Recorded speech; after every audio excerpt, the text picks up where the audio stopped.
Comprométase a terminar lo que empezó. Practique la concentración hasta que se vuelva parte de su naturaleza.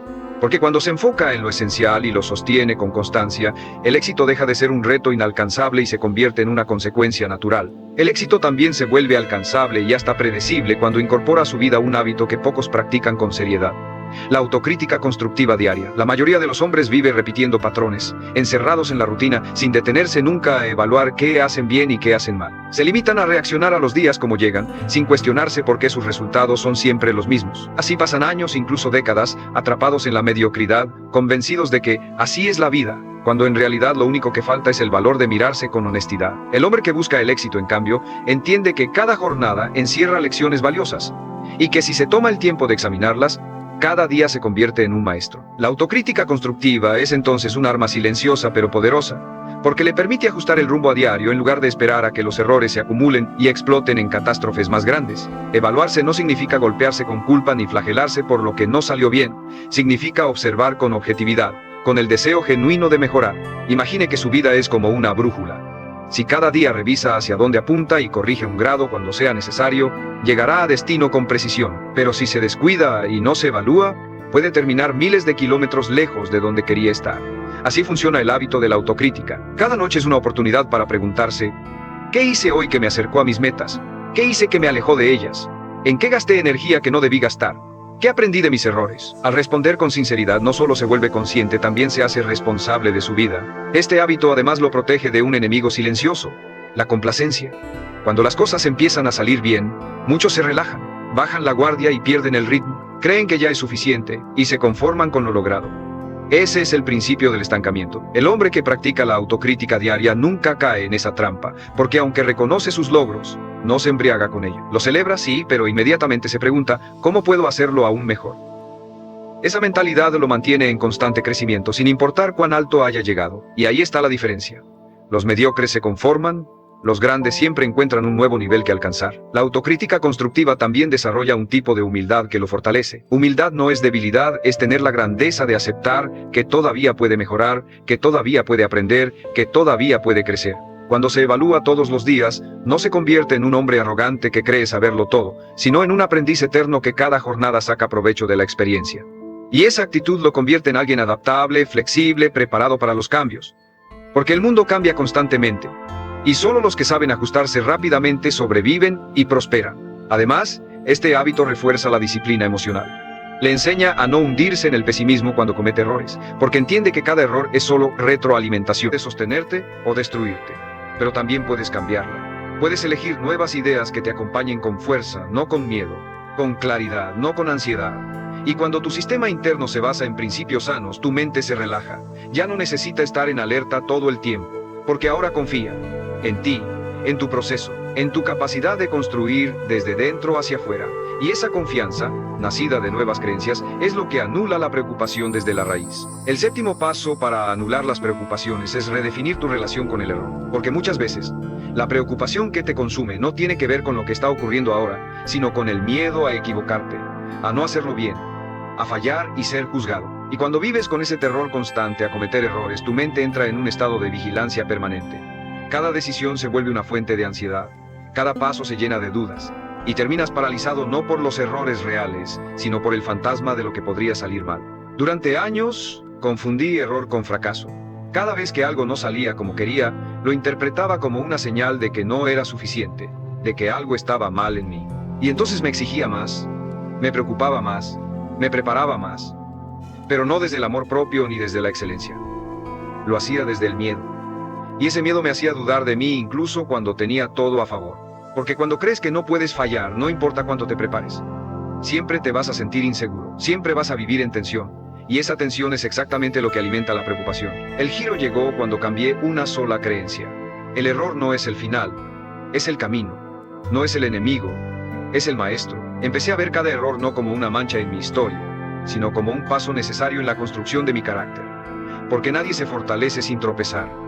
Nadie crece sin arriesgar. Nadie alcanza verdadera maestría sin haber fallado antes.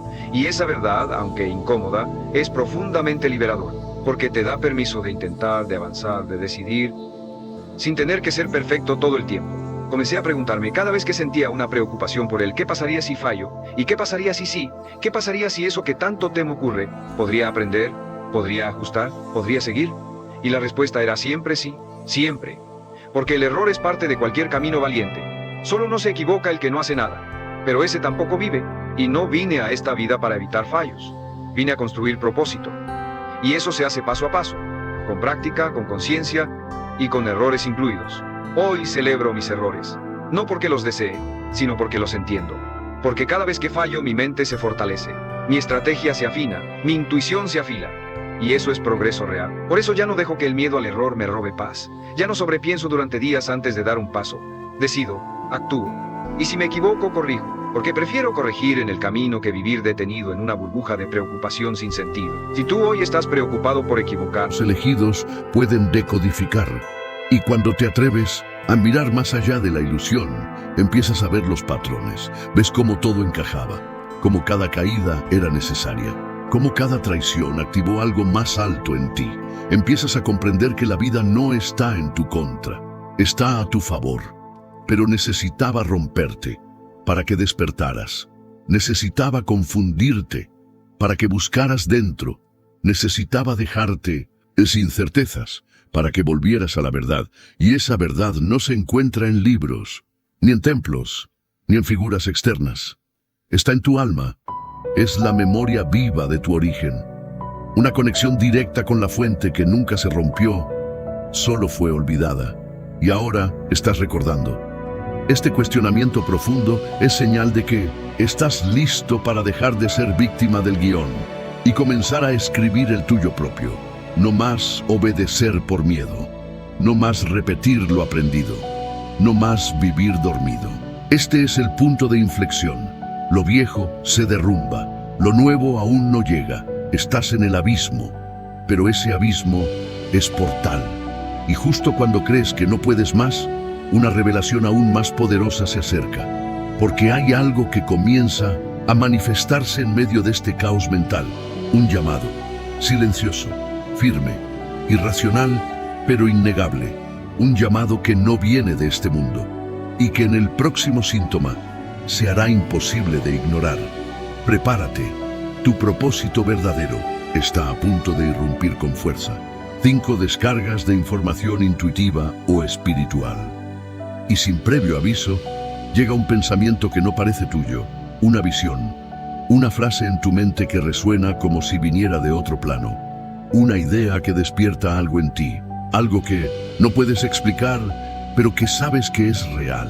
Empiezas a soñar con símbolos que nunca viste antes, con personas que no conoces, pero que sientes familiares, con lugares que parecen de otra vida o de otro universo. Las horas espejo te persiguen, 11:11, 22:22, 3:33. Escuchas una canción en el momento exacto en que tu alma necesitaba ese mensaje.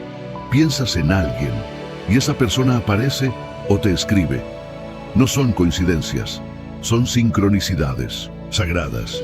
Es el lenguaje oculto del universo hablándote en código. Y cuanto más te alineas, más frecuentes se vuelven, más intensas, más innegables. Tu intuición comienza a acelerarse. Sabes cosas que no aprendiste. Sientes verdades. El cielo sobre Jerusalén oscurecía mientras Salomón ascendía lentamente la colina oriental. Sus pasos eran pesados, muy distintos de la energía que lo impulsaba durante la construcción del templo décadas atrás. La edad avanzada encorvaba sus hombros, pero eran sus compromisos espirituales divididos lo que más pesaba en su alma. Desde su posición, podía ver el humo que subía de varios altares en las colinas alrededor de la ciudad santa.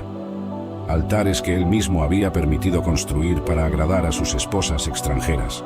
A Astarte, diosa de los sidonios; a Quemos, abominación de los moabitas; a Moloc, divinidad de los amonitas. ¿Cómo llegamos a esto?, murmuraba para sí mientras contemplaba la ciudad que su padre le había entregado. Yo, que construí un templo para el nombre del Señor, ahora tolero ídolos en su tierra. El proceso había sido gradual, casi imperceptible.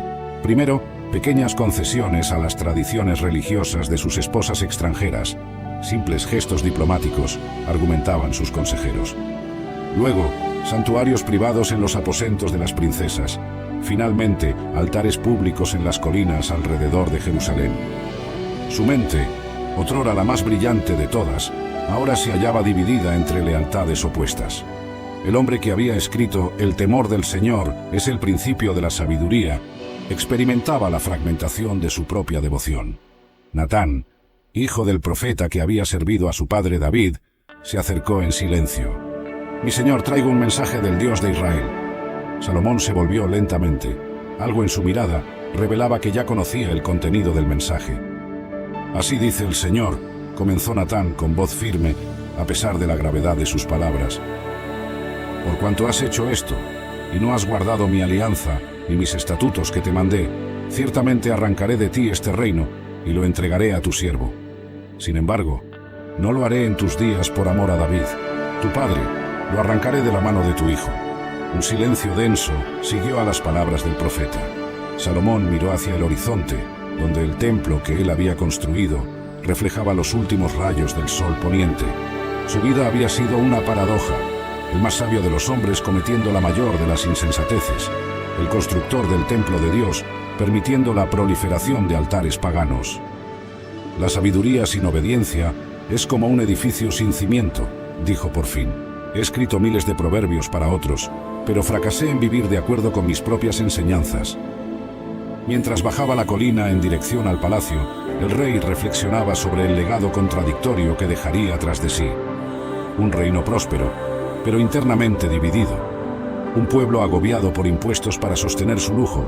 Un harén de 1000 mujeres, pero un corazón que jamás encontró verdadera satisfacción.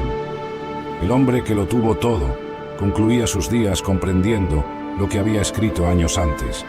Vanidad de vanidades, todo es vanidad. Teme a Dios y guarda sus mandamientos, porque esto es el deber de todo hombre. La habitación interior como antes, y de nuevo ella gritó: «Sansón, los filisteos han venido a capturarte». Pero una vez más, rompí las cuerdas de mis brazos como si fueran hilos. Entonces Dalila dijo: «Me estás tomando el pelo y contándome mentiras. Ahora dime cómo puedes ser atado de manera segura». Respondí: «Si tejes las 7 trenzas de mi cabello en la tela de tu telar y la aprietas con la lanzadera, me volveré tan débil como cualquier otra persona». Entonces, mientras dormía, ella tejió las 7 trenzas de mi cabello en la tela. Luego lo apretó con la lanzadera. De nuevo gritó: «Sansón, los filisteos han venido a capturarte». Pero me desperté, arranqué la lanzadera y el telar, y liberé mi cabello. Ella se quejó: «¿Cómo puedes decir te amo cuando no compartes tus secretos conmigo? Te has burlado de mí 3 veces, y aún no me has contado qué te hace tan fuerte».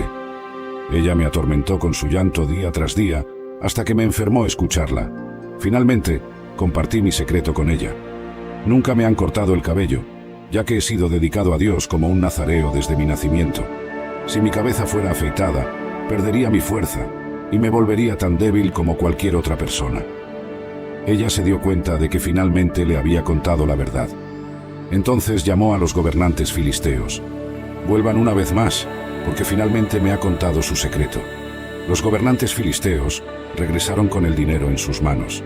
Dalila me hizo dormir con mi cabeza en su regazo, y luego llamó a un hombre para que afeitara los 7 rizos de mi cabello.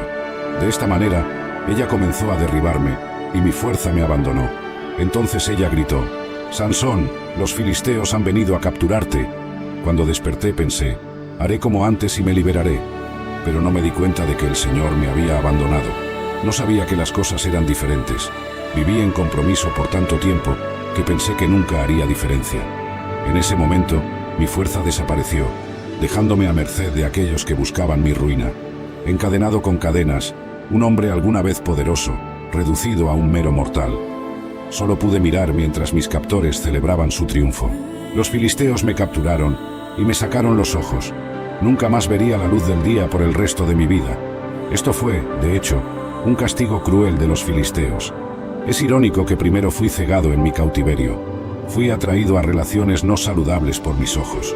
Mi incapacidad para controlar esa atracción por las mujeres me llevó a esto. Insistí en la libertad de hacer lo que quería. Eso me dejó sin libertad alguna. El pecado tiene sus salarios, y este fue mi día de pago. Mi pecado me dejó ciego, en cautiverio y esclavizado. Antes de mi ceguera, cautiverio y esclavitud eran solo internos. pero eventualmente se hicieron evidentes a Abel, la reina malvada y devota de los dioses falsos. Cuando Acab contó a Jezabel todo lo que había hecho y cómo había matado a todos los profetas de Baal, ella se enfureció. Jezabel, con su determinación implacable, envió un mensajero a mí diciendo: «Así me hagan los dioses, y aún me añadan, si mañana a esta hora no pongo tu vida como la de uno de ellos». El miedo se apoderó de mí.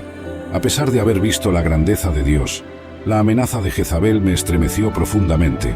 Me levanté y, para salvar mi vida, huí a Beerseba, que pertenece a Judá, dejando allí a mi siervo. Continué mi viaje solo, adentrándome en el desierto. Caminé un día entero hasta que, exhausto y desesperado, me senté bajo un enebro. Miré el vasto desierto a mi alrededor y sentí un profundo desespero. Clamé al Señor en mi angustia: «Basta ya, oh Señor, toma ahora mi vida, pues no soy mejor que mis padres». Estaba cansado, desanimado, y me sentía completamente solo. Me acosté bajo el enebro, deseando la muerte, y me dormí, exhausto de cuerpo y alma. Mientras dormía, un toque suave me despertó. Un ángel estaba allí, a mi lado, y dijo: «Levántate y come». Miré a mi alrededor y vi junto a mi cabecera un pan cocido sobre las brasas y una vasija de agua. Comí y bebí, sintiendo una pequeña renovación de fuerzas, y volví a acostarme, aún agotado. El ángel del Señor volvió una segunda vez, tocándome y diciendo: «Levántate y come, porque largo camino te resta». Me levanté nuevamente, obedeciendo al ángel, y comí y bebí. La comida que el Señor había provisto no era común, era un sustento divino. Sentí mis fuerzas renovadas de una manera que nunca había experimentado. Con la fuerza de esa comida, comencé a caminar. Durante 40 días y 40 noches, atravesé el desierto hasta llegar al monte Horeb, el monte de Dios. Cada paso que daba era un testimonio del poder sustentador del Señor, que no me abandonó, incluso en los momentos de mayor desesperación. Después de caminar 40 días y 40 noches, con la fuerza de la comida provista por el ángel del Señor, llegué al monte Horeb, el monte de Dios. Allí encontré una cueva y, exhausto, entré para pasar la noche. Durante la oscuridad silenciosa, la palabra del Señor vino a mí: «¿Qué haces aquí, Elías?». Con un corazón pesado respondí: «He sido muy celoso por el Señor Dios de los ejércitos, porque los hijos de Israel han dejado tu pacto, han derribado tus altares y han matado a tus profetas a espada, y solo yo he quedado, y buscan mi vida para quitármela». El Señor, en su infinita sabiduría, me llamó para salir de la cueva. «Sal fuera y ponte en el monte ante el Señor». Con las historias, Hollywood produce películas vistas por más personas que cualquier industria de entretenimiento en la historia. Las películas estadounidenses no solo dominan los cines estadounidenses, dominan los cines globales.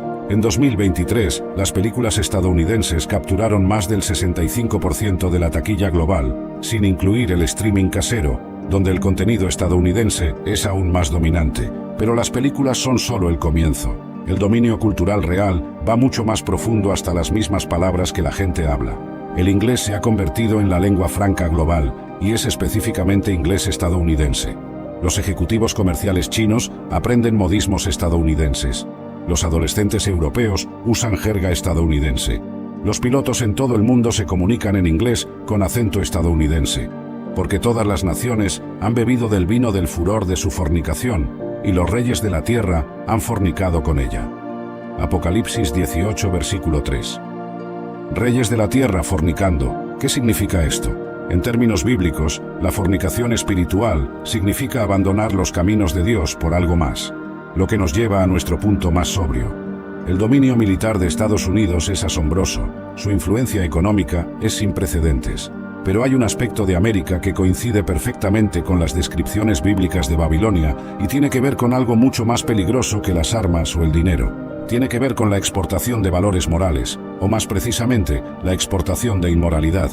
Estados Unidos no solo exporta entretenimiento, exporta una cosmovisión, una manera de ver la vida, la familia, la sexualidad, la autoridad, la religión. A través de sus películas, música, programas de televisión, redes sociales y corporaciones multinacionales, América ha influenciado las normas morales de prácticamente toda nación en la Tierra. Valores que eran considerados pecaminosos en culturas tradicionales, ahora son celebrados como derechos humanos bajo la influencia cultural estadounidense. Lo que una vez fue considerado perversión, ahora es llamado diversidad. Lo que una vez fue llamado pecado, ahora es llamado elección personal. Esta influencia moral no se limita al entretenimiento.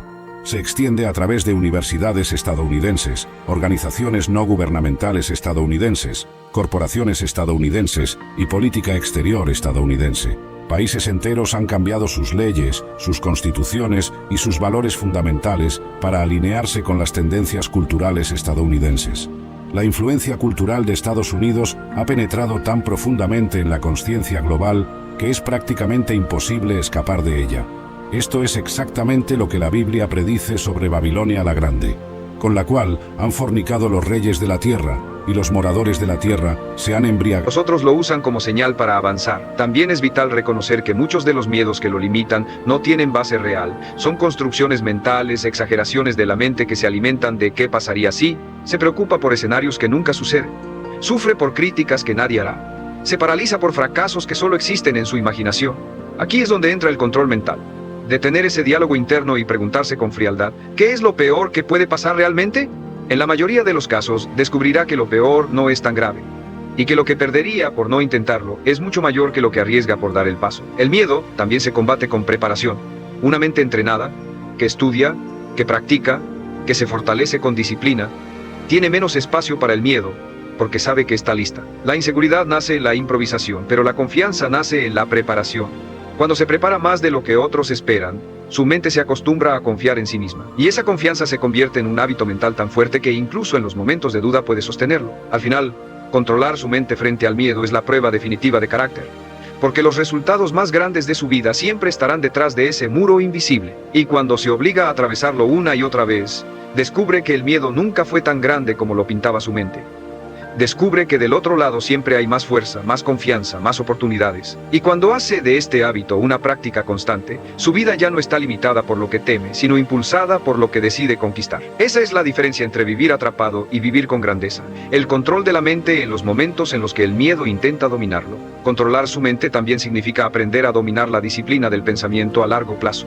La mayoría de los hombres se sabotea porque piensa únicamente en el presente inmediato.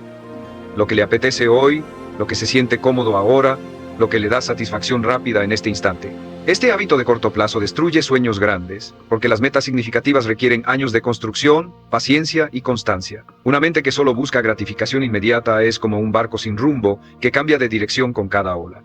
Una mente entrenada en la visión de largo plazo es como un capitán firme que mantiene el timón recto sin importar el viento. El problema es que la cultura actual refuerza el hábito de la inmediatez. Todo está diseñado para darle resultados rápidos.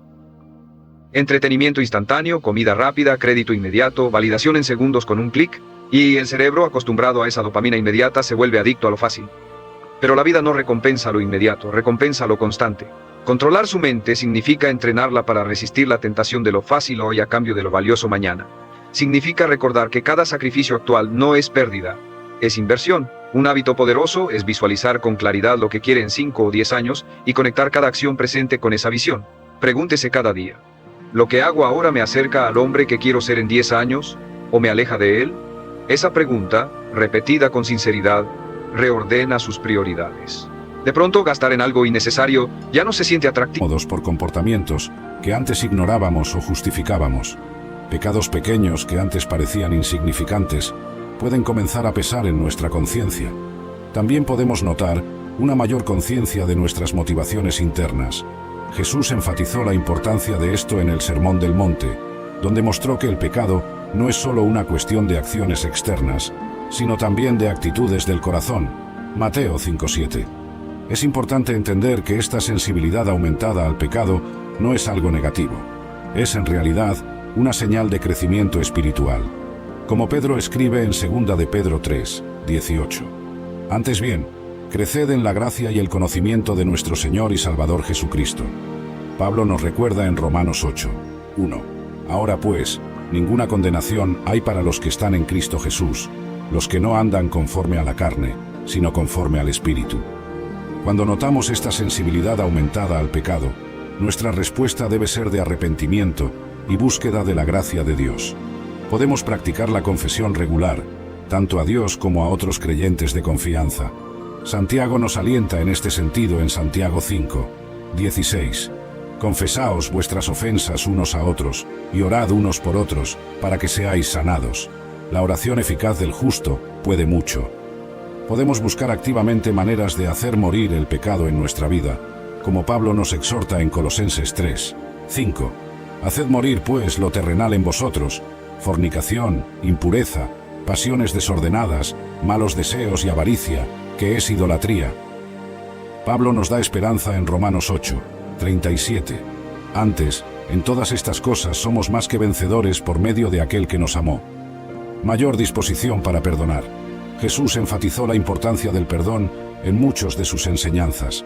En Mateo 6, 14-15 dice: porque si perdonáis a los hombres sus ofensas, os perdonará también a vosotros vuestro Padre Celestial. Mas si no perdonáis a los hombres sus ofensas, tampoco vuestro Padre os perdonará vuestras ofensas. Esta disposición creciente para perdonar puede manifestarse de varias maneras. Podemos encontrarnos menos inclinados a guardar rencor o buscar venganza cuando somos ofendidos. Podemos notar que nos volvemos más rápidos en ofrecer perdón, incluso antes de que la otra persona se disculpe. También podemos experimentar un cambio en cómo vemos a aquellos que nos han ofendido. En lugar de verlos como enemigos, podemos comenzar a verlos como Jesús los ve: personas que también necesitan la gracia y el perdón de Dios. Es importante recordar que perdonar no significa necesariamente olvidar o minimizar el mal que se ha hecho. Tampoco significa que debamos continuar en relaciones abusivas o peligrosas. El perdón es una decisión de liberar a la otra persona de la deuda que sentimos que tiene con nosotros y confiar la justicia a Dios. Pablo nos da un poderoso ejemplo de perdón en 2 de Timoteo 4, 16-17. En mi primera defensa ninguno estuvo a mi lado, antes me desampararon todos. No les sea tomado en cuenta, pero el Señor estuvo a mi lado y me dio fuerzas para que por mí fuese cumplida la